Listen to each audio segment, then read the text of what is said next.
Hello and welcome in to the Peculiar Women podcast, where we talk truth to the world's most peculiar women. I'm your host, Serina Stewart, and you can find me on social media platforms at Serina's Lens. So join me there. Please take a quick moment if you're watching on YouTube to like the video so that we can get the engagement up. We really appreciate it. Today, you already know Mo is in the building. Can you say hey, Mo? Hey. Mo is moderating for us like normal, but today we have our first co-host, which is Miss Quien Larone. Hello. Had to make that change. Okay. I understand. But I'm so excited to have you in the studio today. I know we're going to have some really, really good conversation pieces coming up. To be here. Yes. So in our last episode, we talked about giving yourself grace and how we should break away from underestimating ourselves. Because I feel like we do that a lot. And we also talked about how becoming aware of the great things that you've accomplished are more premier than overanalyzing your imperfections. So I think we should work on that as well. And one last thing that I want to highlight from the last episode was that of how we touched on extending care to ourselves, just like we extend care to others. It seems like we have grace for others. When somebody's going through, we just have the most patience and respect for them. But as soon as we get into a situation like that, we're short with ourselves, we're critical, we talk bad to ourselves, So if you haven't checked out that episode, please go back to check it out, because it's really the foundation to what we're going to talk about today. I thought it was a good or a nice segue for today's topic. And so let's get into today's topic, as a matter of fact. So today's topic is the core of good relationships. And just like we were saying, the core of a good relationship starts with you because of how you pour into yourself. You have to treat yourself better. You have to give yourself grace. You agree with that, you guys? Yeah, because if you're not pouring into yourself, you will have nothing to pull from. So if you aren't whole, or at least on your way to wholeness, no viable relationship will thrive.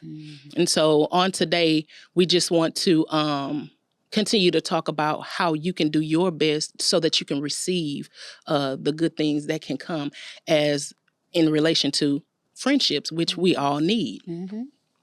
So number one, knowing who you are is premier.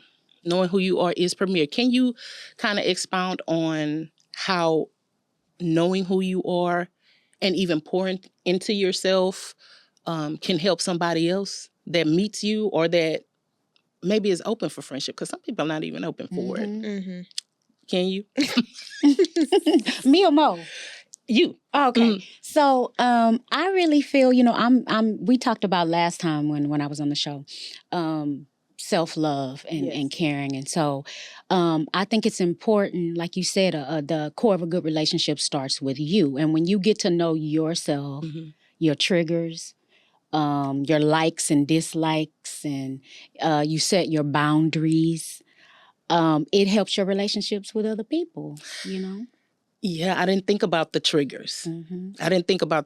And so, you really have to know yourself to know what your triggers are, which speaks to awareness. We really have to be more aware. Yeah, self-aware. Of not only the good, because I feel like we already are aware, like I said, of the bad and the, how critical we are.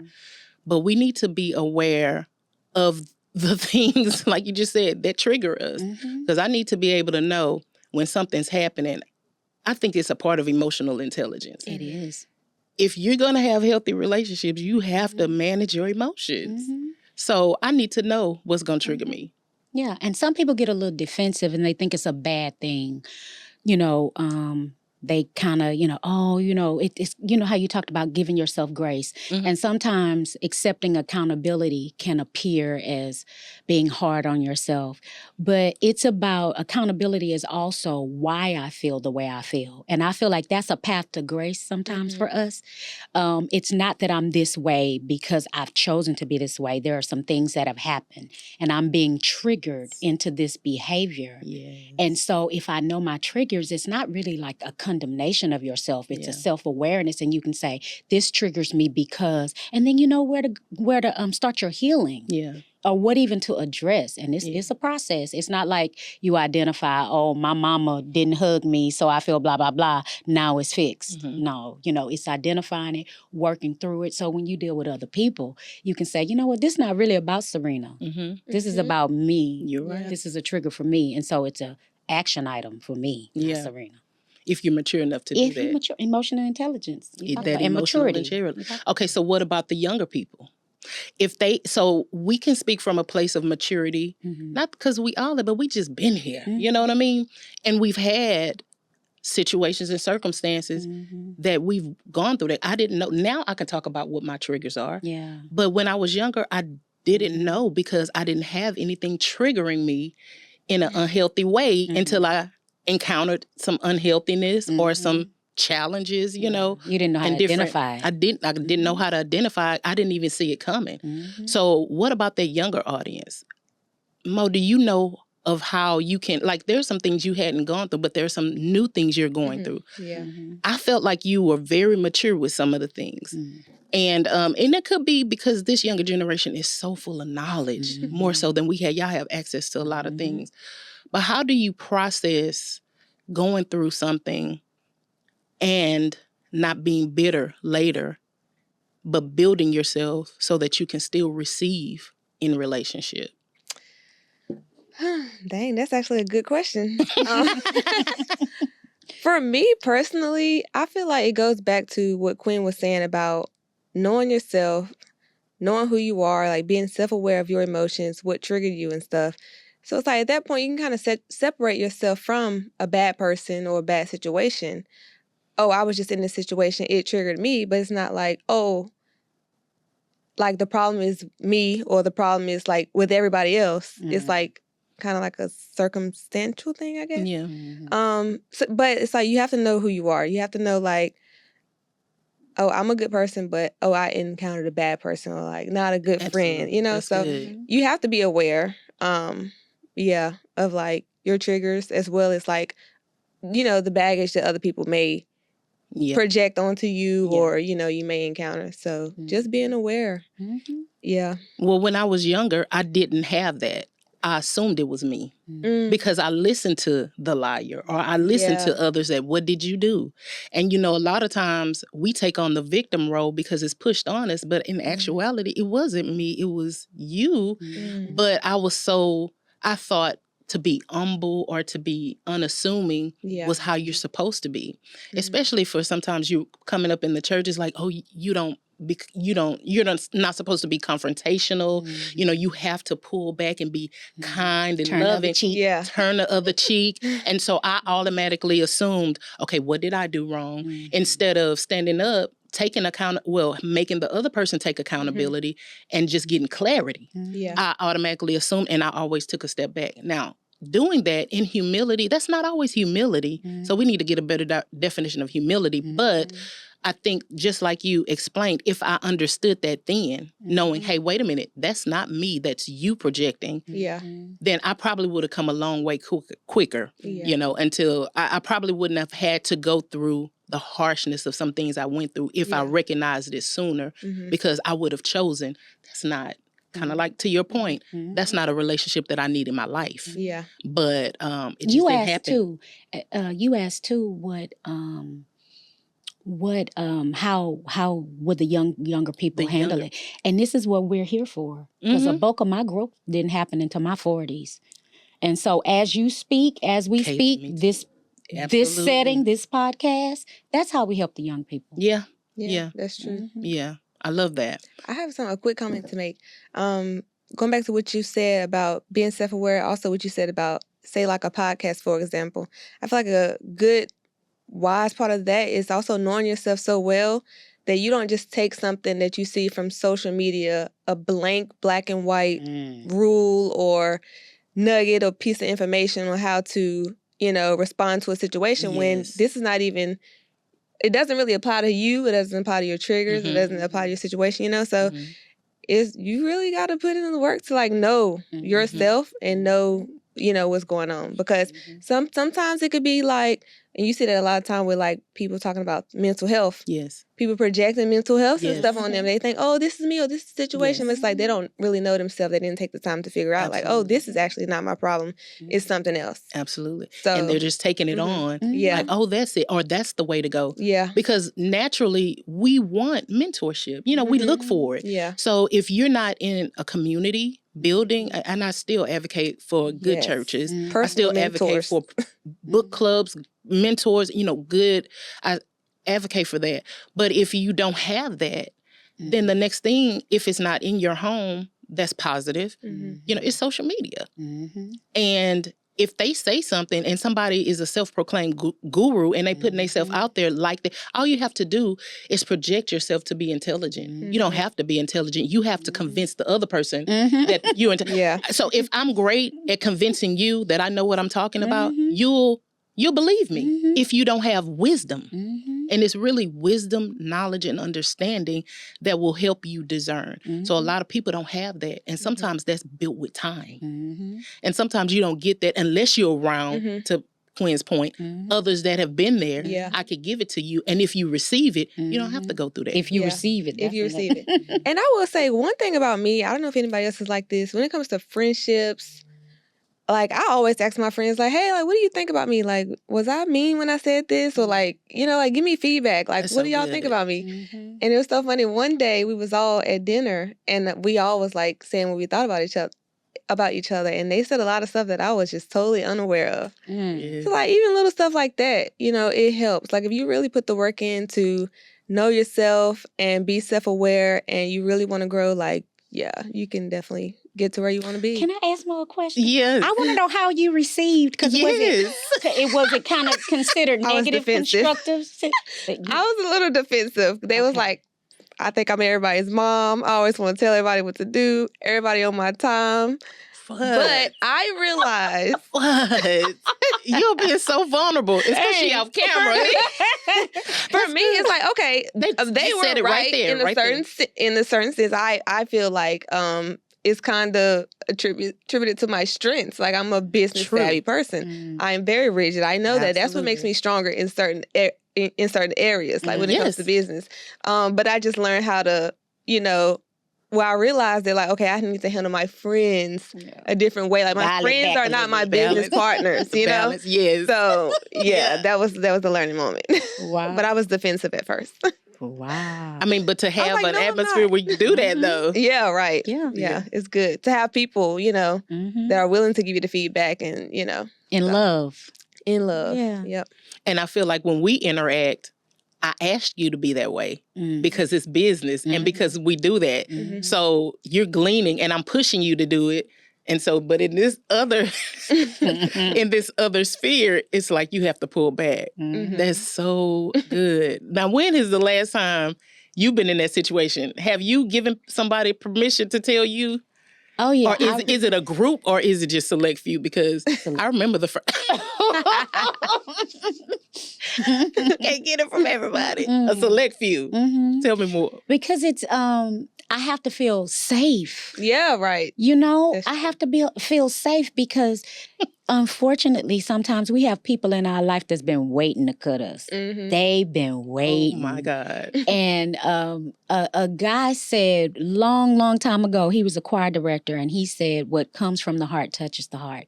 And I never forgot that. And so you can feel when somebody is giving you something that's useful, but it's not done. So I have to feel safe. And my closest friends, they correct me with no problem. They ain't scared. And I like that. I appreciate that. But I feel safe with them. Yeah.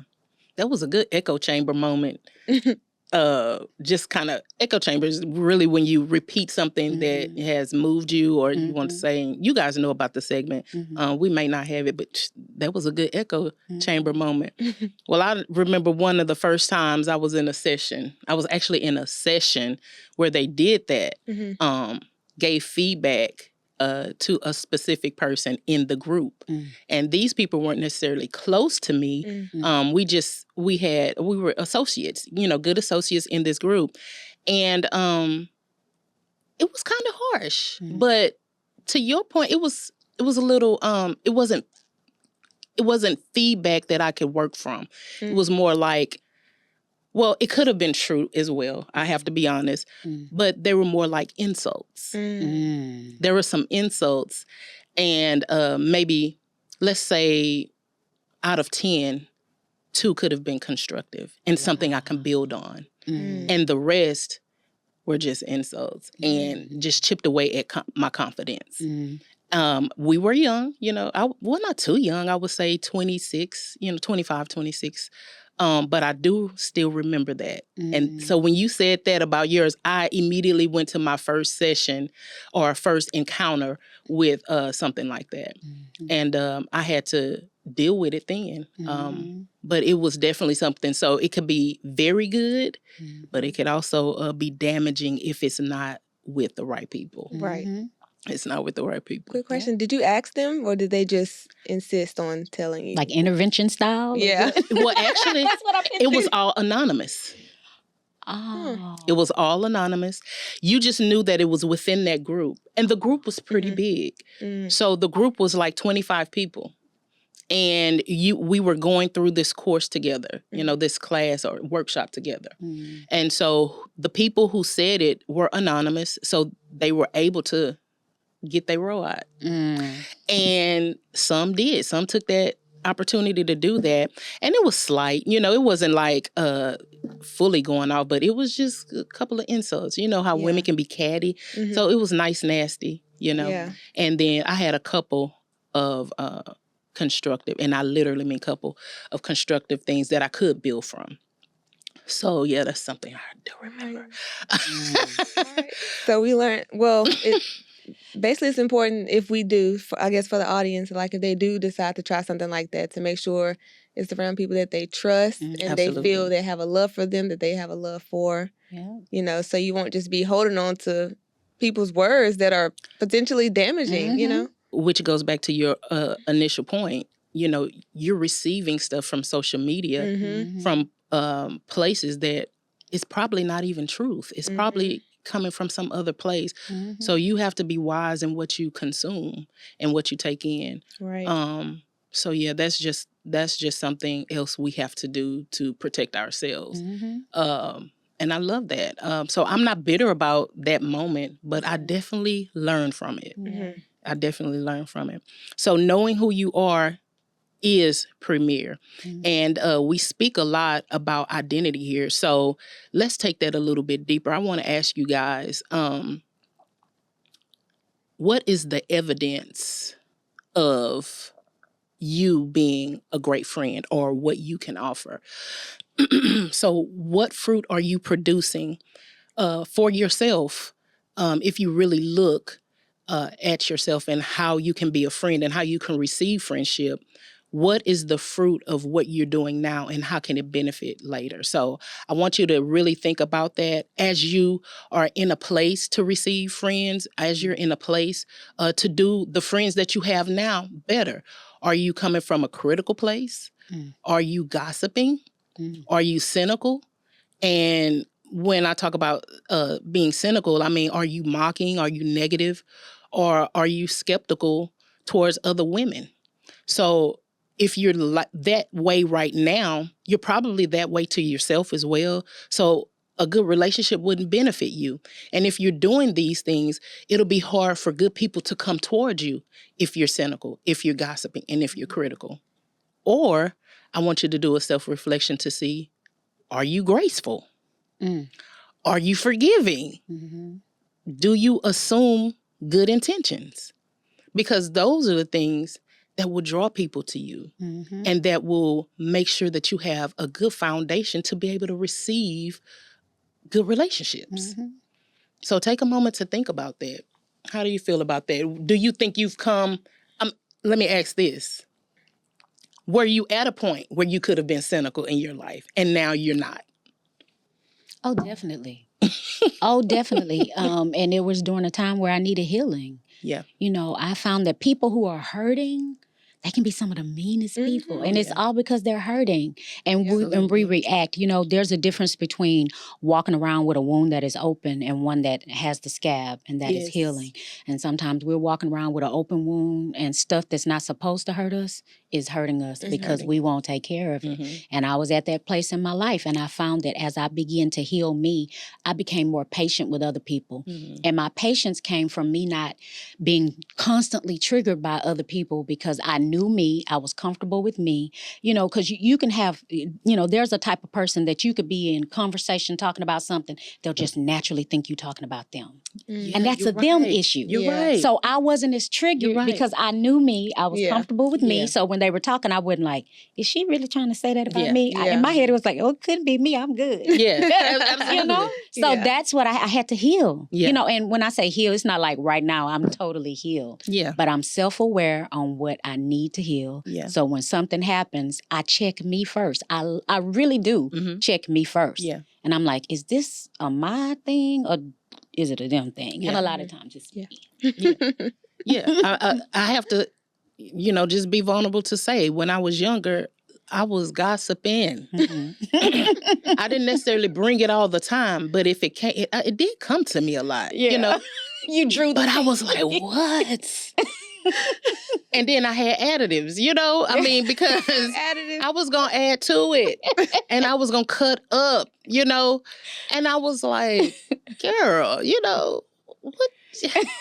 Who is that benefiting? Tickle myself and tickling them. I mean, it was just funny. But it didn't take a lot of times for it to happen to me and for me to be crushed, that I was like, okay, that would be a zip it for me because that hurts. You know, it hurts. And then it's like, wait a minute, I could cut you up worse. First it was, oh, I got you. You know what I'm saying? I could come back. You know, I might not be quick, but I'm methodical, so I will respond. But it does no good. You know what I mean? And of course it was coming from an unhealthy place, you know. Hurt and bitter, just like you said, you know what I mean? But, you know, being healed and working through that definitely produces something much greater. I don't know when the last time I've been around gossip or people that gossip because you just can't do certain things around me. Now, one thing I can say, though, even when I was young, one thing that what I would not do is going to be truth. So I was gossiping, but it was true. I never lied. I don't like a lie. I hate a lie. I hate being around liars, you know, and all that. So I felt like, you know, I felt some kind of way because I was like, it was true, but you gossiping, you know, and it's not benefiting anybody, you know. But like I said, when it happened to me, you know, I quickly understood that's not a place I want to stay. You know, so I want to caution you today from a do not gossip. No, from an honest place of care and concern. Consider that you, you know, pour into yourself and have others around you pouring into you the good things so that you could offer something, you know, better or whatever. So, but anyway, guys, make sure. Yeah, sure. Go ahead. Sorry, no. Go ahead. Just one quick thing to say. Like you said about the friends who you used to like gossip with.